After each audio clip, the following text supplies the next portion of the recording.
Yeah. And it's so fascinating you say, because I think like on the conflict management piece, every HR person I meet, I actually ask them like, do you like conflict or not? And if they say no, I say like, you shouldn't be in HR, because like our job at its very core is like we're in conflict between two major parties. And then we also have to check all the leaders at every organization. We have to check their biases. We have to check their behavior. We have to check their communication. And so if you don't like conflict, like I would not say HR is the job for you, because honestly, you have to. But then the second piece of that is like, who we are at work is so interesting, because our lives, our experiences are made up of our like everything we've lived in our life until then. And I feel like at a certain point, it's really hard to change who you are, your personality. And so when we're dealing with like people who are bad communicators in the workplace, I feel like a lot of them are just like, well, this is who I am. This is how I talk. And I'm like, well, you can't. And past that, that's the part where I've gotten really sticky with some leaders, is like, how do I push them then to realize they have to?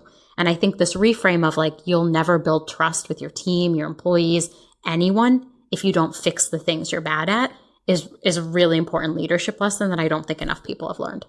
No, thank you for calling that out, because again, a lot of the things that we're battling with in the workplace are rooted in emotion, right? And I think if we understand, it's so funny, Hebba, you probably know there was a point in the workplace where there was this narrative of don't bring anything personal work, keep your personal life outside, all these sorts of things. Yep. And now it's bring your authentic self to work, bring your authentic self to work. And it's like, okay, how do we balance between that? And so bring the best parts of yourself, but the pieces of yourself that you know what, I could be better at this. And again, it goes back to being self-aware. And I think as managers, as leaders, we also have to take accountability for when we do fail our team, right? And when we do fail ourselves, because don't you want to be the best manager?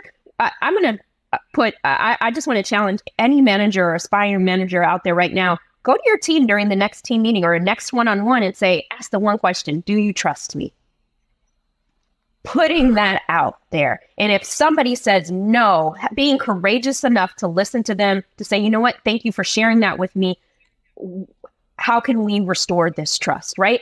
Mind shift. Even if, think about just that one question, putting it out there to someone who is sitting day in and day out, sees you on that screen, almost hates your guts because they can't trust you. But you're asking that question because you care, you're aware, you want to know where you've gone wrong, you want to know where you've gone right? And what Hebba needs in the workplace is different than what Minda needs, right? And I need to get to the point of, I might have the trust of 3 out of 5, but what about the 2 that don't? What can I do so that we can have the most productive team? Because when the team is teaming, we get to the end state that we need, right? And again, I think people say, you don't have to like me, but they should be able to trust you. And I think that's what I hope we get to in the workplace.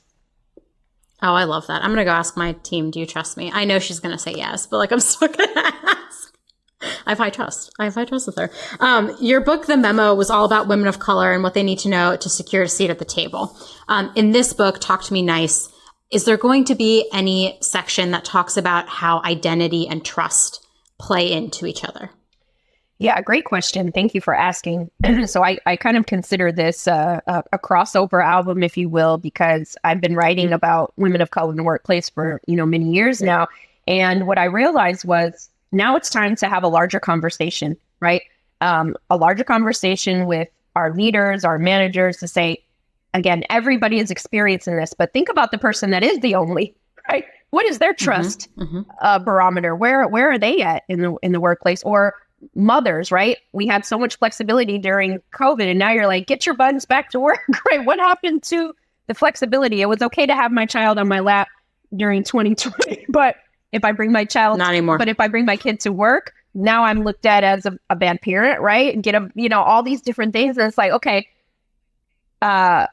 Everybody is experiencing this, and everybody's feeling marginalized to some degree at work because we can't talk to people the way we need to. We're not getting the answers that help us do our work in the best way. And so I will always center those who are not hard in the workplace, because if me as a Black woman doesn't feel trust, then a trans person is not going to feel trust. Then a woman is not going to feel trust. Someone who is disabled is not going to feel trust, right? And so it's all interconnected. And so I really wanted to, again, bring the focus back to trust plus safety equals humanity, right? And when we have those things inside the workplace, then everybody gets the best. It's not musical chairs, right? If Joe has trust, then Minda can't have trust.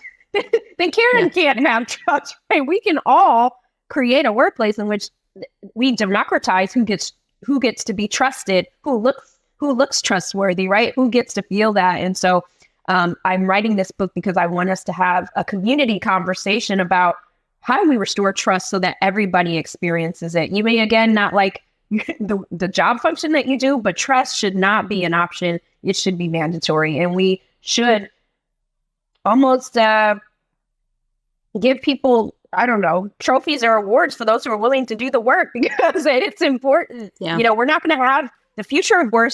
The future of work cannot be sustained. We cannot get to a future if we don't have trust. And I'm very much, I put my stake in the ground on that, because I just think it's gone out the window, and it's only going to get worse if we don't tap in. Absolutely.